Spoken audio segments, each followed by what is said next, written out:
Hi friends. तीन बहनों की लालची भाभी। करिश्मा, रेशमा और मनीषा तीन बहनें हैं। उनका एक भाई भी है, मयंक। मयंक अपनी बहनों को बहुत प्यार करता है, लेकिन मयंक की पत्नी सविता इस मामले में मयंक से बिल्कुल ही अलग है। वो अपनी ननदों का जितना बुरा कर सकती है उतना बुरा करती ही रहती है और अपनी ननदों पर हुक्म भी चलाती है। करिश्मा, करिश्मा, तुमने अभी तक नाश्ता नहीं बनाया? तुम्हारे भैया को ऑफिस जाने में देर हो रही है। हाँ भाभी, बस अभी बनाती हूँ। करिश्मा, तुम ये ढीलापन छोड़ दो। कल को पराए घर जाना है। वहाँ अगर तुम इस तरह से काम करोगी तो लोग क्या कहेंगे कि माँ ने और भाभी ने कुछ सिखाया नहीं। और तुम्हारी दोनों बहनें कहाँ हैं? अब रेशमा मार्केट गई है और मनीषा सो रही है। क्या? सुबह के 8 बज रहे हैं और ये महारानी अभी भी सो रही है? ये कहते हुए सविता अपनी सास दुर्गा देवी के पास जाती है। माँ जी, देख रही हो अपनी बेटियों के तौर तरीके? क्या हुआ बहू, सुबह सुबह क्या कर दिया मेरी बेटियों ने?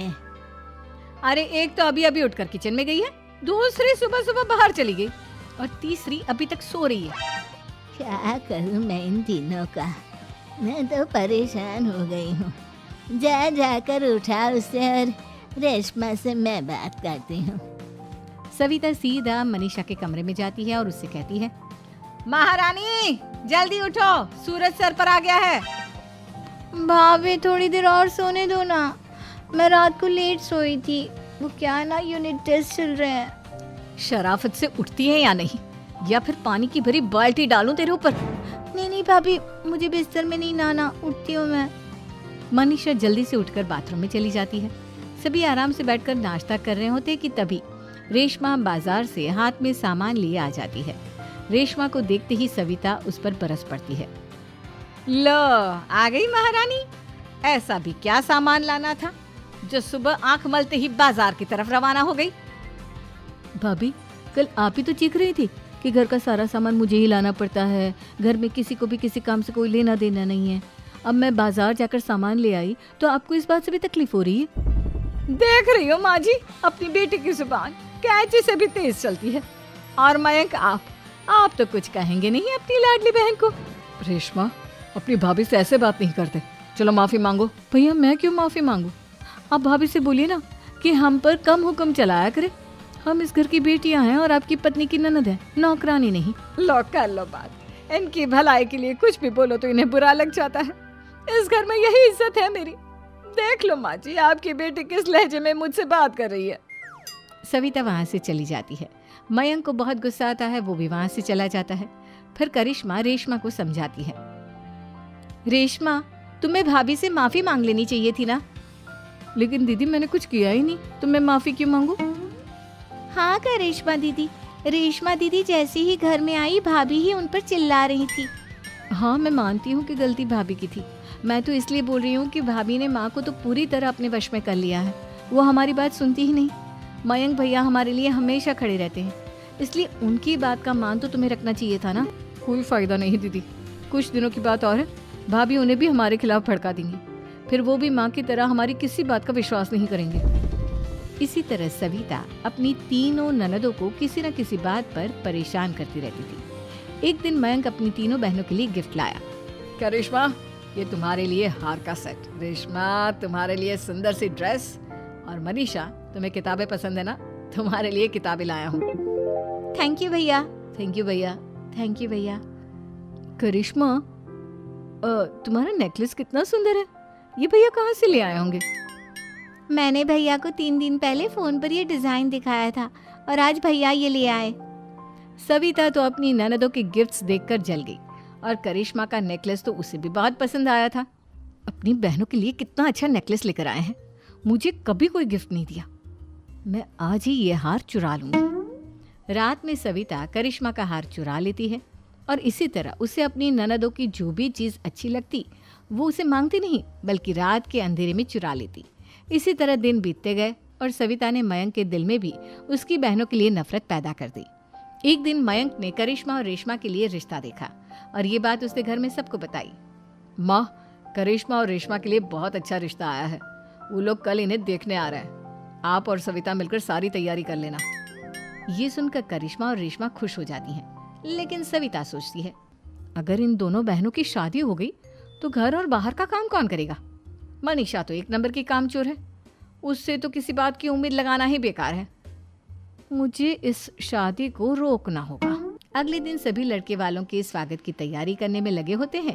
तभी मयंक अपनी बहनों से आकर कहता है, तैयार हो गई तुम दोनों? देखो दोनों लड़के बहुत अच्छे हैं, मैं कोई कसर नहीं छोड़ना चाहता, इसलिए तुम उनके सामने अच्छे से बिहेव करना और अपनी भाभी से लड़ने मत लग जाना। करिश्मा, तुम वो नेकलेस पहन लो ना जो मैं तुम्हारे लिए लाया था। भैया मैं बहुत देर से वो नेकलेस ढूंढ रही हूँ, लेकिन मुझे मिल ही नहीं रहा। क्या तुमने नेकलेस खो दिया? तुम्हें पता भी है वो कितना महंगा था? तुम कोई काम ढंग से नहीं कर सकती। मयंक गुस्से में वहां से चला जाता है। थोड़ी देर बाद लड़के वाले भी आ जाते हैं। वो दोनों बहनों को पसंद कर लेते हैं और रिश्ता पक्का हो जाता है। लेकिन सविता के दिमाग में तो कुछ और ही खिचड़ी पक रही थी। वो पंडित जी के पास करिश्मा की कुंडली लेकर जाती है और उन्हें पैसे देकर करिश्मा की कुंडली बदलवा देती है। जब लड़के वालों के पास करिश्मा की कुंडली जाती है तो वो दुर्गा को फोन करते हैं। बहन जी, हमने करिश्मा की कुंडली अपने पंडित जी को दिखाई थी। आपकी बेटी की कुंडली नहीं बल्कि दोषों का पिटारा है। देखिए, मैं और मेरे पति इन सब बातों में बहुत विश्वास करते हैं, इसलिए हम आपकी बेटी से अपने बेटे की शादी नहीं करा सकते। इस तरह करिश्मा का रिश्ता टूट जाता है और सभी घर वालों को बहुत दुख होता है। अब कविता सोचती है, चलो करिश्मा का तो रिश्ता टूट गया, अब रेशमा का भी रिश्ता तोड़ना है।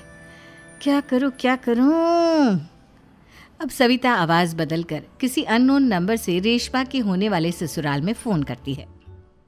हेलो, मैं कौन हूँ कौन नहीं ये आपके लिए जानना ज़रूरी नहीं, बस इतना सुन लो कि रेशमा का 2 साल से किसी के साथ अफेयर चल रहा है। बस रेशमा का रिश्ता तोड़वाने के लिए सविता का इतना कहना काफी था। अब रेशमा का भी रिश्ता टूट गया। मयंक और दुर्गा देवी ने रेशमा को खूब खरी खोटी सुनाई और उससे बार बार उस लड़के के बारे में पूछने लगी। आप दोनों मुझे क्यों परेशान कर रहे हो? अरे कोई लड़का होगा मेरी लाइफ में तो मैं बताऊंगी ना, जब कोई है ही नहीं तो कहाँ से लाऊं मैं कोई लड़का? तो तेरे होने वाले ससुराल वालों को फोन किसने किया था? माँ मैं नहीं जानती किसने फोन किया था, मैं सच कह रही हूँ। मैं तो पहले ही कह रही थी इसकी लगाम खींच कर रखो, लेकिन मेरी सुनता ही कौन है। आप चुप रहिए भाभी, ये सब आपका ही किया धरा है। अब तीनों बहनों को विश्वास हो जाता है कि ये सब उनकी भाभी ही कर रही है। तीनों बहनें अपनी भाभी को सबक सिखाने के लिए एक वकील कर लेती है और घर में हिस्सा मांगना। देखो भैया, माँ बाप की जायदाद में जितना बेटों का हक होता है उतना ही बेटियों का, इसलिए इस घर के 4 हिस्से होंगे और हमें अपना हिस्सा चाहिए। मैंने तुम्हारे लिए क्या क्या नहीं किया और तुम इस घर में हिस्सा मांग रही हो? भैया, आप और माँ हम बहनों की कोई बात नहीं सुनते हो और भाभी हमारी शादी नहीं होने देगी क्योंकि उन्हें लगता है कि आप हमारी शादी में ज्यादा पैसा लगाओगे और उन्हें हम जैसी फ्री की नौकरानी कहाँ मिलेगी। तो हम भाभी के साथ तो रह नहीं सकते, हम बहनों को अपना हिस्सा चाहिए। अरे तुम्हें शर्म आनी चाहिए अपने भाभी पर ऐसा इल्जाम लगाते हुए। वो तुम्हारे बारे में कितना सोचती है। हाँ माँ, भाभी हमारे बारे में बहुत सोचती है, दिन रात बस यही सोचती रहती है कि किस तरह से अपनी तीनों ननदों को परेशान करूं और कभी मुझे पढ़ने भी नहीं देती।